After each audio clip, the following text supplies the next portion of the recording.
In Europe, Hyundai's first truly long-range electric car, the Kona Electric, is already being delivered to customers in select markets. Offering decent range and performance, it's currently only available with a 64 kWh battery pack, but will eventually be offered with a smaller capacity 39.2 kWh battery pack, allowing Hyundai to appeal to both European Tesla Model 3 reservation holders who are fed up with waiting for their cars and compete directly against the standard range 2018 Nissan Leaf and Renault Zoe, both of whom are aimed at a more affordable market segment.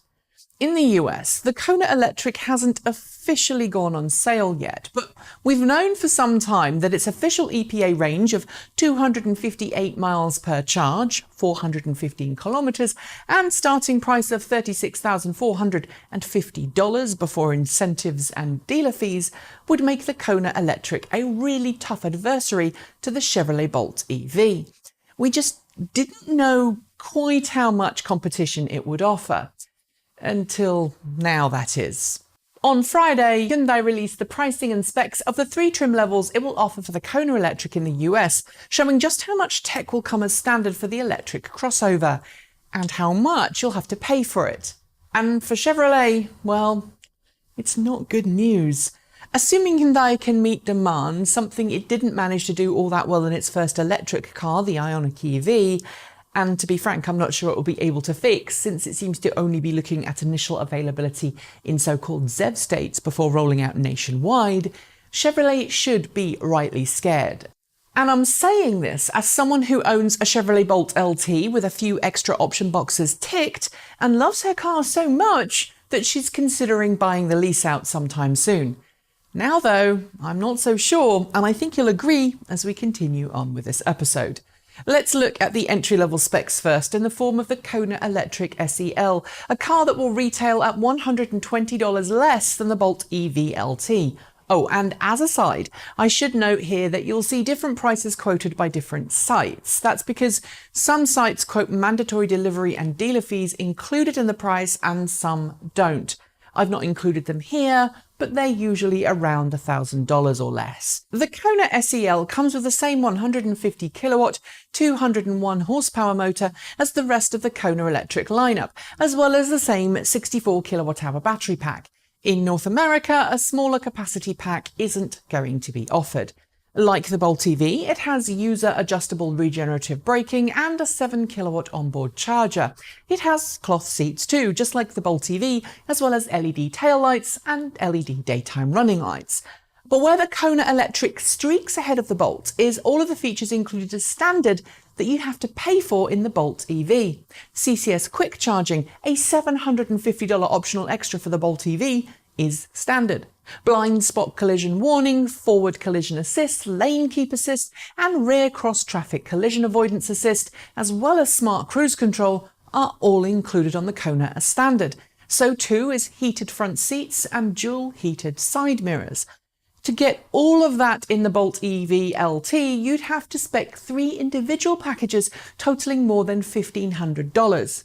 Sure, you do get a few extras, a heated steering wheel and an auto-dimming mirror, but it's pretty clear to see that the Kona Electric packs a whole lot more in for a whole lot less. Next, let's look at the mid-spec Kona Limited, which adds LED headlights, leather seats, power driver's seat with lumbar adjustment, auto-dimming mirror with HomeLink, you can't get that on the Bolt EV, and wireless device charging for your phone, as well as a power tilt and side sunroof, and a few other things I'm not adding here. It retails from $41,150 before fees and incentives, just $30 more than the Bolt EV Premier, Chevrolet's top-spec Bolt EV.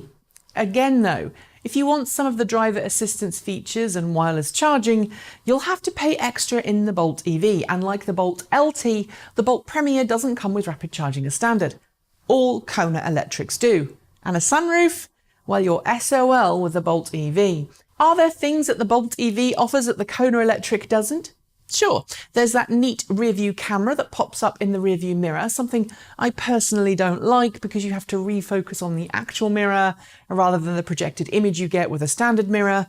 Optics is a cold, hard mistress, and as far as I can tell, the Kona isn't offered at any trim level with any kind of internet connection for occupants, something I love about my Bolt EV, even if it costs me $20 a month.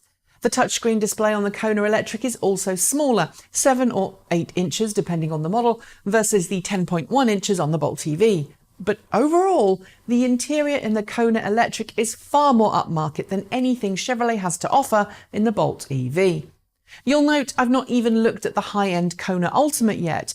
It adds rain-sensing wipers, heated and ventilated front seats, rear parking distance warning sensors, smart cruise control with stop and go, and a heads-up display, as well as that 8-inch touchscreen for $44,650. That is more than the high-end Bolt, but if you tick some of the option boxes to make the Bolt EV Premier as close as possible in specs to the Kona Electric, then you're looking at a price difference of under $2,000. That final nail in the coffin? The Kona Electric will be eligible for the full US federal tax credit for some time, since Hyundai hasn't really sold that many electric cars. Chevrolet, meanwhile, well, it's going to soon ramp down its incentives as it's hit its 200,000th plug-in car, and in a month or two that ramp down will mean that your Chevy Bolt EV, unless GM underwrites the lost incentives, will cost more than the Kona in pretty much every way.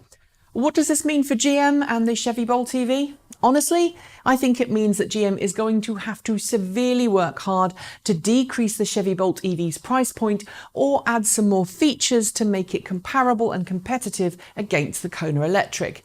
Sure, to begin with, the Bolt EV is still going to be easier to buy because availability is going to be far better, but after that, it's going to be one heck of a fight.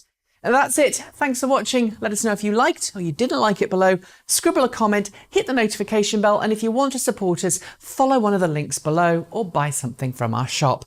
I'll be back soon with another episode, but until then, keep evolving.